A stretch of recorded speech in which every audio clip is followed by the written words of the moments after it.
Back in Seoul, every few years, North Korea comes out and says that they are ready and willing to turn this city into a sea of fire or a pile of ashes.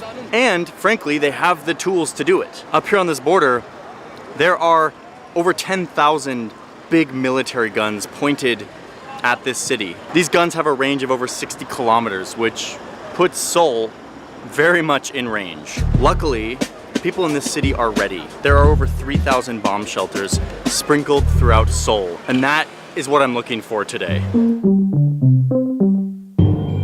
Luckily, the government made an app to show the people of Seoul where all of these bomb shelters are.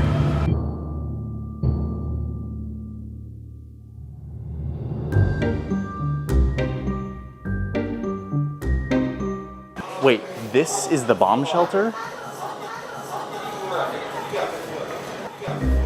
I mean, I guess we're underground, but like, barely. Gotta talk to one of these shop owners, see what they think. Did you know that this was a bomb shelter, I guess is the question. 대피소인 거는 아예 처음 들었는데 전혀 몰랐는데 저 여기 12년 동안 장사했는데 그런 소리 오늘 처음 들었어요. That one was just a shopping mall. Come on, let's go somewhere else on the map. Wait, so the next bomb shelter on this map is a Starbucks. What? So did you know that there's a bomb shelter over here? I didn't know that. I've never noticed that. So this is it. This is the bomb shelter. The basement of this apartment complex. Let's go visit another one, I guess. We've reached another shelter.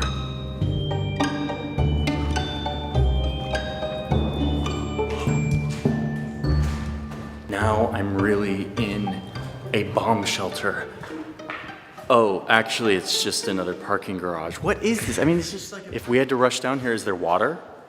Is there extra food? Is there some way to seal it off so that chemical weapons don't get down here?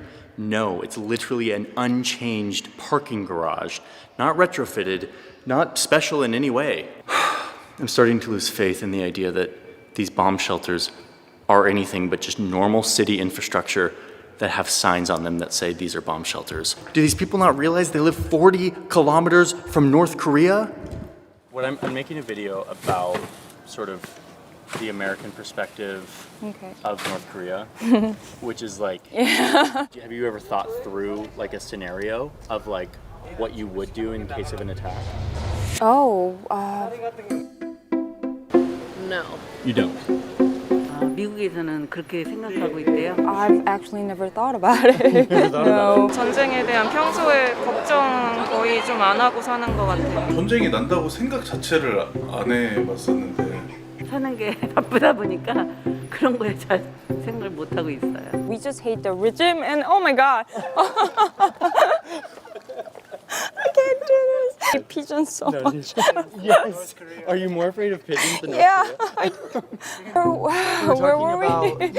And you know, as I told you, I've lived here for my whole life and I've seen them like testing nuclear weapons and you know, but like we don't really care and Now listen, let me just be frank. I'm slightly playing up my ignorance here. I kind of knew that this was the case, but I also kind of didn't. As an American who studied this conflict through an American foreign policy lens, my hunt for bomb shelters and the subsequent conversations with locals drove home just how little the people here actually think about North Korea. I don't think I've ever met anyone in Korea who was like really worried about that. 오히려 외국에서 막 더 약간 또 이제 그렇게 하는 거지 우리나라는 거의 그렇게 생각 아무도 안 할걸요? 네?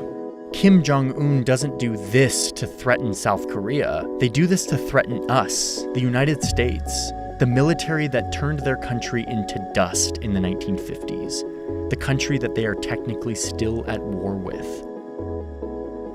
Back up here at the border, you can see what the conflict actually looks like today between North and South. There's occasional violence, but the conflict today is often more petty.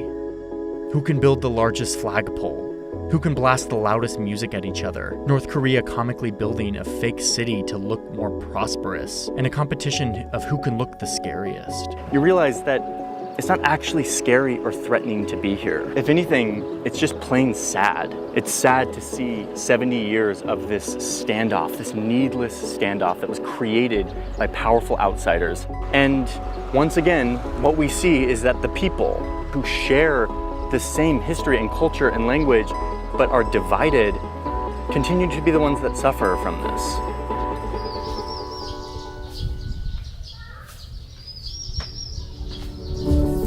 After my time in the DMZ, I decided to set aside the history, the bluster, the fear, just for a moment, to experience this place not as an American taught to see this region purely in terms of conflict, but to experience it as the people here experience it. The people here in this city that is unrecognizable from the devastation of the 50s. A city that has moved on. It is a Saturday night here in Seoul, South Korea. The sun is going down. I spent the night traversing this city, immersing myself in what it has to offer. From the nightclubs to barbecue, to small underground clubs watching DJ competitions and sipping soju. Then to a street party in the middle of the night, where a bunch of young people are protesting the forced eviction and planned demolition of this historic pub, one of Seoul's oldest institutions for beer and dried fish.